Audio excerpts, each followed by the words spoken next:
वायुसेना की helicopter pilot थी। अभी उसकी ट्रेनिंग ही चल रही थी। इस ट्रेनिंग को पूरा होने में अब कुछ ही समय बाकी था। उसके बाद सिमरन भारतीय वायुसेना की ऑफिशियल पायलट बन जाती, मगर दुर्भाग्य से उसका हेलीकॉप्टर दुर्घटनाग्रस्त हो जाता है। सिमरन के पिता भी भारतीय सेना में थे। उन्होंने कारगिल की लड़ाई में वीर गति पाई थी। भारत सरकार ने उन्हें परमवीर चक्र से सम्मानित किया था। सिमरन भी अपने पिता की तरह एक बहादुर सिपाही बनना चाहती थी, मगर अब उसका सपना शायद ही पूरा हो सकता था।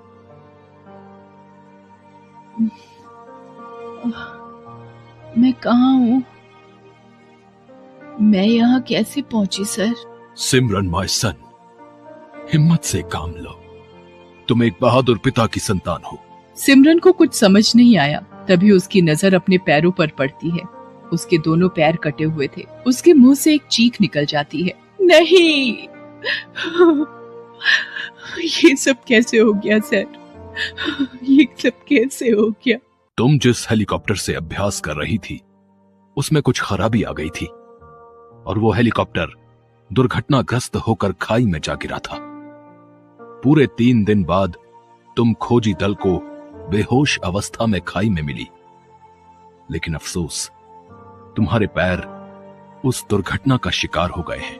सिमरन कुछ दिन अस्पताल में रहने के बाद वापस अपने गांव आ गई। उसे अपाहिज की तरह व्हीलचेयर पर आते देख उसकी माँ फूट फूट कर रोई थी। सिमरन से मिलने के लिए उसके रिश्तेदार भी आए थे। वो उन्हें दिलासा कम, जले पर नमक ज्यादा छिड़क रहे थे। अरे मैंने तो पहले ही कहा था कि लड़की को फौज में मत भेजो। और नहीं तो क्या, अगर जंग में पैर कटा कर आई होती तो इनाम मिलता, पैसे मिलते। यहाँ तो ट्रेनिंग में ही अपने दोनों पैर दान कराई। अरे अब ये तो सोचो कि एक अपाहिज लड़की से शादी भी कौन करेगा?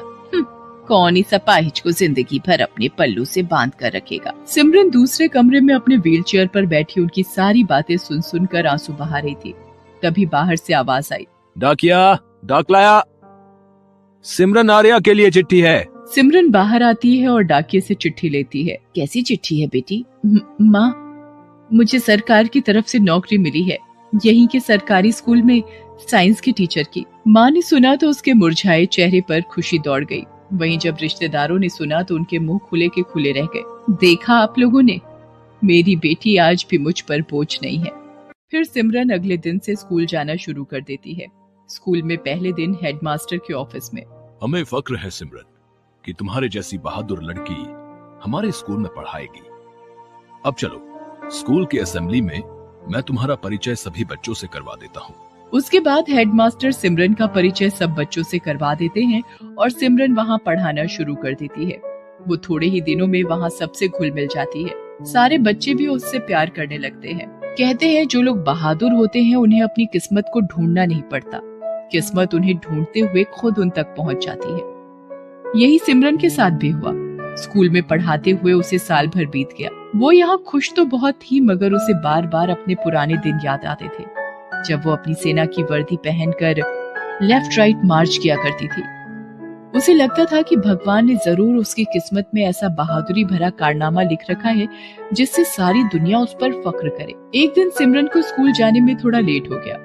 जब तक वो स्कूल पहुंची, सारे बच्चे और टीचर स्कूल के ग्राउंड में असेंबली के लिए जमा हो चुके थे। सिमरन जल्दी जल्दी स्कूल पहुंची और अपनी अटेंडेंस रजिस्टर पर साइन करने ऑफिस में चली गई। सब लोग ग्राउंड में थे, सिर्फ सिमरन ही अंदर थी। तभी अचानक से स्कूल की दीवार को तोड़ते हुए एक जीप अंदर घुसी। उस जीप से 3 आतंकवादी कूदकर बाहर आए। अगर जिंदा रहना चाहते हो तो जैसा हम कहते हैं वैसा ही करो। क्यों मास्टर, सारे लोग यही है ना? चल, इन सबको लेकर एक कमरे में चल, नहीं तो यहाँ इतनी लाशें बिछा देंगे कि उन्हें उठाते उठाते तुम्हारी कमर टूट जाएगी। हेडमास्टर उन्हें स्कूल के हॉल में लेकर जाते हैं। आतंकवादी सभी बच्चों और टीचरों को उसी हॉल में बंदी बना लेते हैं। तभी बाहर से आवाज आती है, पुलिस ने तुम्हें चारों तरफ से घेर लिया है। अगर जिंदा रहना चाहते हो तो अपने आप को हमारे हवाले कर दो।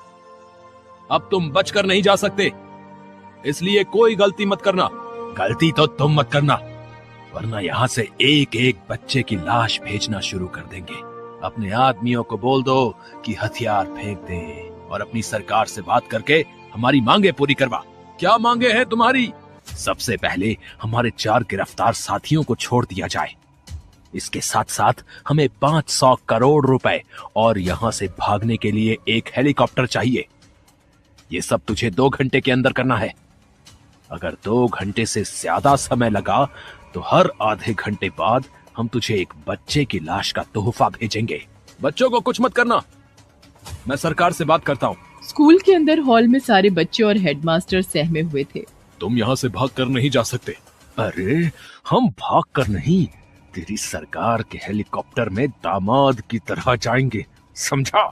इधर ऑफिस में सिमरन का दिमाग तेजी से चल रहा था। जिस बहादुरी के वो सपने देखती थी, अब उसे दिखाने का समय आ गया था। वो जल्दी से जाकर घंटी बजाने वाला लोहे का हथौड़ा उठा लाती है। तीनों आतंकवादी हॉल में थे, तभी उन्हें कुछ खटके की आवाज सुनाई देती है। नंबर 2, जाकर देखो कहीं पुलिस अंदर घुसने की कोशिश तो नहीं कर रही।